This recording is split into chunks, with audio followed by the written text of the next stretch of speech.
Infrared images of Mars captured by the James Webb Telescope show its surface features and hint at its chemistry. The James Webb Space Telescope, JWST, has captured its first images of Mars, viewing infrared light coming from the red planet with high sensitivity. The James Webb Space Telescope's first images and spectra of Mars were released on September 19 at the Europlanet Science Congress. How James Webb captures so detailed images that scientists can identify the chemical composition. We have 4 instruments on the telescope, and these different instruments are optimized to do different things. So obviously the imagers take images of the universe in both the near-infrared and the mid-infrared part of the spectrum. The spectrographs take spectra of different objects in the universe. So spectra are sort of like, you can think of them as like fingerprints of the objects. So spectra help tell us about the chemical components and what atoms and molecules are in the various different things that we're looking at. From JWST's position around 1.6 million kilometers from Mars, the images of Mars' observable disk, the side of the planet lit by the sun and facing the telescope, were captured by Webb's near-infrared camera NIRCam and could provide planetary scientists with a unique view of Earth's close neighbor, delivering data that can be used in conjunction with observations made by rovers like NASA's Perseverance and Craft in the Martian orbit. Because Mars is relatively close and is very bright, it isn't the easiest object for the JWST, designed to see incredibly distant and faint objects, to visualize.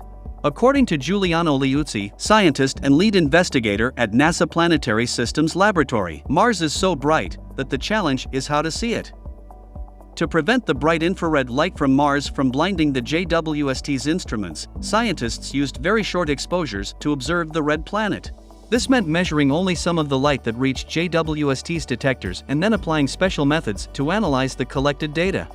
We can see this incredible resolution. We have the diffraction limit of a space telescope in the infrared, which is fantastic. We can see the whole planet, Liuzzi continued.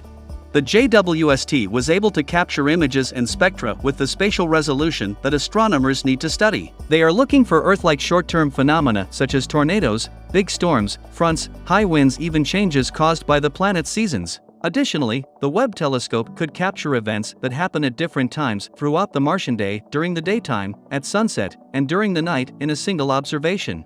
The first images of Mars taken by the JWST show an area in the eastern hemisphere of the planet in 2 different wavelengths of light. The short wavelength image is dominated by reflected sunlight and shows details of the Martian surface that resemble features seen in visible light. These features include the Huygens crater, a near 280-mile wide impact crater, and dark volcanic rock in the Syrtis Major Planum. The Webb Space Telescope's NIRCam camera caught the light that Mars emits at longer wavelengths of infrared as it loses heat. The brightness of this light is related to the temperature of Mars and its atmosphere, with the brightest and warmest area located where the sun is almost overhead the planet. The brightness diminishes towards the Martian polar regions that are exposed to less sunlight, and in the northern hemisphere of the planet, which is currently in the midst of Martian winter. The amount of light reaching the JWST isn't only related to the planet's temperature, however. The images collected by the telescope can also give hints at the chemical composition of the Martian atmosphere and surface. What clues James Webb find in atmosphere at the Hela Basin? Analyzing the spectrum of light detected coming from Mars with data collected by the James Webb Space Telescope could help astronomers determine the composition of its atmosphere and its surface. After analyzing the JWST images, Liuzzi and his team found that the 1,200-mile wide Hellas Basin appears darker than its surroundings, even at the hottest time of the Martian day in that region. Liuzzi said one of the neat things is you can see a dark patch that is a basin on Mars. We weren't expecting that. We were seeing something very bright, but it got darker. This is actually not a thermal effect at Hellas. The darkening seen at this well-preserved impact structure is the result of light passing through the Martian atmosphere and being absorbed by carbon dioxide. The Hellas Basin is at a lower altitude, and thus experiences higher air pressure, the Goddard researcher explains. That higher pressure leads to a suppression of the thermal emission at this particular wavelength range due to an effect called pressure broadening. The new images also demonstrate the ability of the James Webb Space Telescope to study Mars using a technique called spectroscopy on measurements taken with the telescope's near-infrared spectrograph (NIRSpec) instrument. Because chemical elements absorb and emit light at very specific wavelengths, planetary scientists can use spectroscopy to study the fingerprints that different chemicals leave in the light passing through a planet's atmosphere to determine its composition. Initial results obtained by the scientists show spectral features encoded with information about Martian dust, icy clouds, the composition of the atmosphere, and the type of rocks found at the planet's surface.